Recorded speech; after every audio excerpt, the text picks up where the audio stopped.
নমস্কার বন্ধুরা, জীবনে সফলতা পাচ্ছেন না? এই 2 মিনিটের কাহিনীটি শুনুন, আপনাদের জীবন বদলে যেতে পারে। একটি কোম্পানি ছিল, যে কোম্পানিটি অনেক দিন ধরে লোকসানে চলছিল। সেই কর্মচারীর মালিক আর সকল কর্মচারীরা অনেক চিন্তায় পড়ে গেল। যদি কোম্পানির উন্নতি না হয় তাহলে কর্মচারীদের চাকরি কিভাবে থাকবে? সকল কর্মচারী অনেক চিন্তায় পড়ে গেল আর কোম্পানির উন্নতি কেন হচ্ছে না তার কারণ খুঁজতে শুরু করলো। ওই কোম্পানির মালিক একদিন কোম্পানির প্রত্যেকটি কর্মচারীর টেবিলের উপরে একটি করে চিঠি রেখে দিল।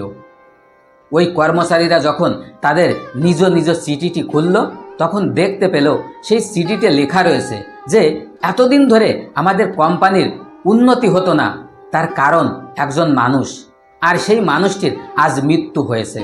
তাই আমরা সবাই সেই মানুষটির সৎকারে যাব, অর্থাৎ শবদাহ করতে যাব। তাই তোমরা প্রস্তুত থাকো। এই খবর পড়ার পর সকল কর্মচারী অনেক খুশি হলো। তারা মনে মনে ভাবলো, যে মানুষটির জন্য আমাদের কোম্পানির উন্নতি হচ্ছিল না, সেই মানুষটি আজ মারা গিয়েছে। তারা অনেক খুশি হলো, আর তার সাথে সাথে একটু দুঃখীও হলো, কেননা যেই হোক সে আমাদের কোম্পানিরই তো একজন। তার সাথে সাথে একটু দুঃখীও হলো, তবে খুশি বেশি হলো যে সেই মানুষটি মারা গেছে, যার জন্য কোম্পানির উন্নতি হচ্ছিল না। কোম্পানির মালিক সকল কর্মচারীকে নিয়ে একটি অডিটোরিয়ামে পৌঁছালো। অডিটোরিয়ামে পৌঁছানোর পর সকল মানুষ দেখতে পেল সেই অডিটোরিয়ামের মাঝখানে একটি কফিন রাখা রয়েছে, যে কফিনের ভিতরে লাশ রাখা হয়, অর্থাৎ মৃত মানুষ রাখা হয়। সবাই অনেক উৎসাহিত ছিল যে কোন সেই মানুষটি, যে মানুষটির জন্য আমাদের কোম্পানির উন্নতি হচ্ছিল না। তাই সবাই তারা উৎসাহের সাথে সাথে লাইন দিয়ে এক এক করে সেই কফিনের কাছে যেতে থাকলো আর দেখার জন্য গেল যে কোন মানুষটির জন্য আমাদের উন্নতি হচ্ছিল না, কোন মানুষটি মারা গিয়েছে। তারা যখন এক এক করে সেই কফিনের কাছে গেল, তখন তারা দেখতে পেল সেই কফিনের ভেতরে কোনো লাশ নেই, কোনো মৃত মানুষ নেই।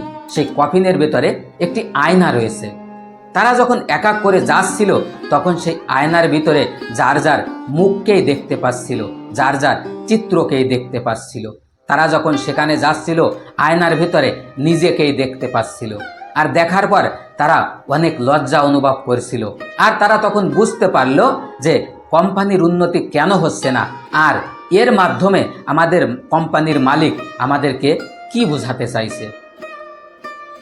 তো বন্ধুরা, এই ছোট্ট কাহিনীটির মাধ্যমে আমরা এই বুঝতে পারি, এই জানতে পারি যে আমরা যখন কোনো কাজে অসফল হই, সফলতা পাই না, তখন আমরা অন্যের দোষ দিই যে ওর জন্য হলো না, আমার সময় খারাপ ছিল, আরও কত কিছু। কিন্তু আসলে এগুলো ঠিক না। সর্বপ্রথমে আপনাকে আপনার দুর্বলতা কি তা খুঁজে বের করতে হবে। আপনি যদি আপনার নিজের দুর্বলতা খুঁজে বের করতে পারেন আর তা ঠিক করতে পারেন, তাহলে যে কোনো কঠিন সফলতাকেও আপনি খুব সহজেই পেয়ে যেতে পারেন।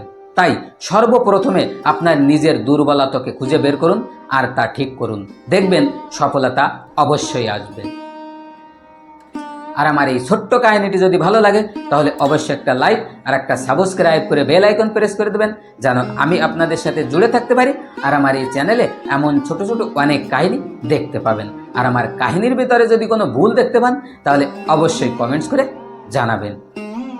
ধন্যবাদ।